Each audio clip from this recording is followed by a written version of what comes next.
근데 진짜 문제는 이겁니다. 이 고래 싸움에 다른 나라들이 새우등 터지는 격이 된 거죠. 미국 기술 쓸래? 아니면 중국 생태계에 들어갈래? 양자태기를 강요받는 이런 전략적 딜레마에 빠진 겁니다.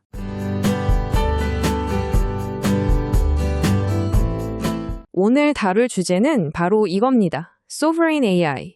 이걸 둘러싼 미국과 중국의 기술 전쟁이 지금 어떻게 벌어지고 있는지 그 속살을 한번 들여다보겠습니다.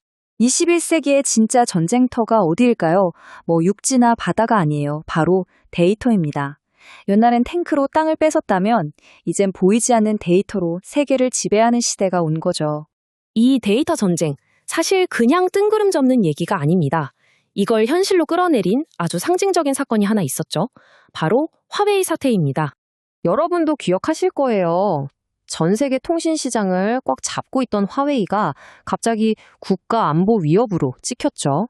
왜냐? 바로 백도어 의혹 때문이었습니다. 화웨이 장비에 숨겨진 문으로 중요한 정보들이 다 중국 정부한테 넘어갈 수 있다는 거였어요. 그러니까 미국이 자국에서는 물론이고 동맹국들한테까지 화웨이 절대 쓰지 마라 하고 엄청나게 압박을 넣었죠. 이 사건이 딱 보여준 겁니다. 아, 이제 기술은 그냥 돈 버는 수단이 아니라 나라의 운명을 좌우하는 안보 문제구나 하고 말이죠. 자, 그럼 오늘 어떤 순서로 이야기 나눠볼지 간단히 짚어볼게요. 먼저 지금 AI 판이 어떻게 미국과 중국으로 쫙 갈라져 있는지 보고요. 그에 대한 대안, 소버린 AI가 대체 뭔지, 그리고 다른 나라들은 어떻게 하고 있는지, 마지막으로 우리 대한민국의 전략은 뭔지 이렇게 쭉 한번 훑어보겠습니다. 네, 첫 번째 이야기, 바로 AI를 둘러싼 이 양극화된 세계에 대한 내용입니다. 미국이랑 중국 두 AI 거인의 전략은 정말 하늘과 땅 차이입니다. 미국은 어때요? 구글, 오픈 AI 같은 빅테크 기업들이 시장을 막 끌고 가잖아요. 최강의 AI 모델을 만들어서 시장을 장악하고 동시에 반도체 같은 핵심 부품은 중국에 못 들어가게 꽉 막아버리는 거죠.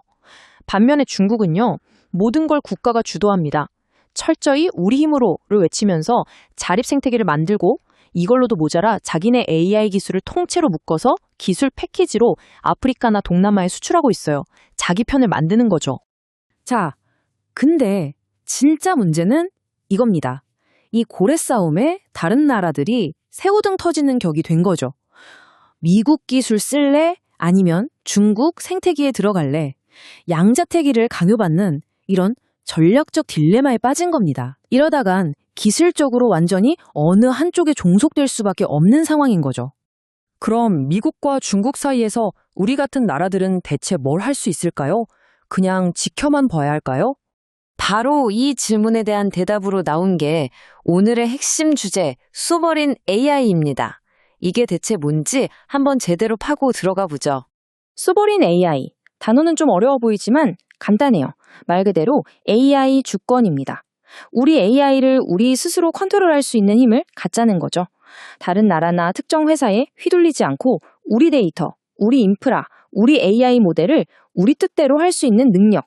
바로 그게 소버린 AI의 핵심입니다.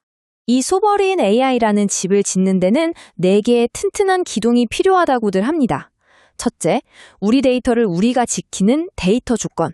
둘째, AI를 쌩쌩 돌릴 수 있는 슈퍼컴퓨터를 확보하는 컴퓨팅 주권.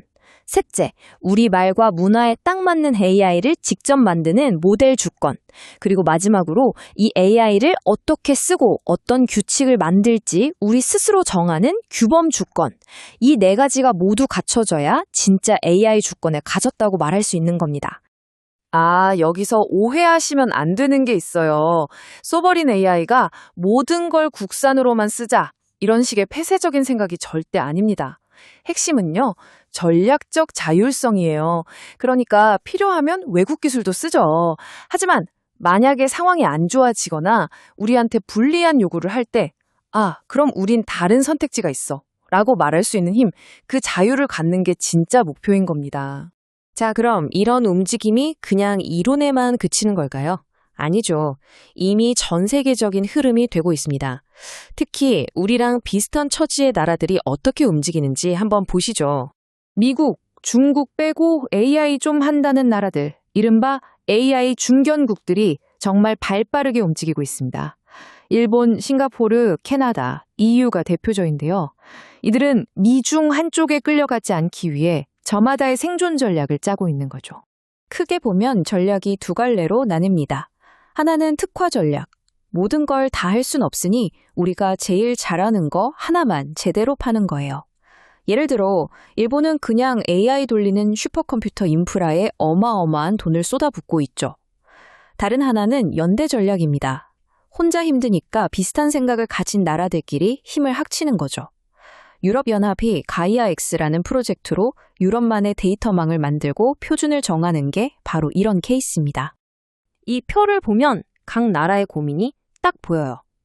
일본은 말씀드린 대로 인프라에 올인하고 있고 싱가포르는 동남아시아라는 지역 특성에 맞는 언어 모델을 만들고 있죠. 대만은 중국과는 다른 우리만의 AI가 필요하다 이러면서 대만 전용 모델을 개발 중이고요.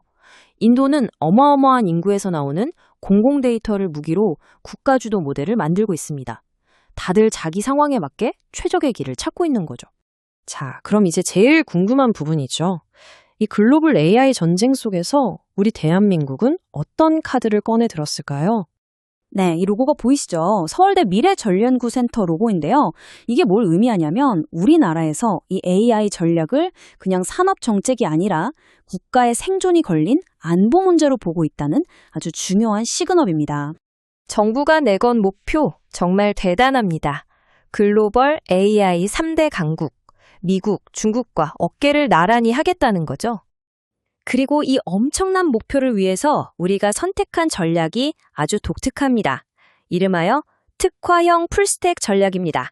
특화형 풀스택. 이게 대체 무슨 말이냐?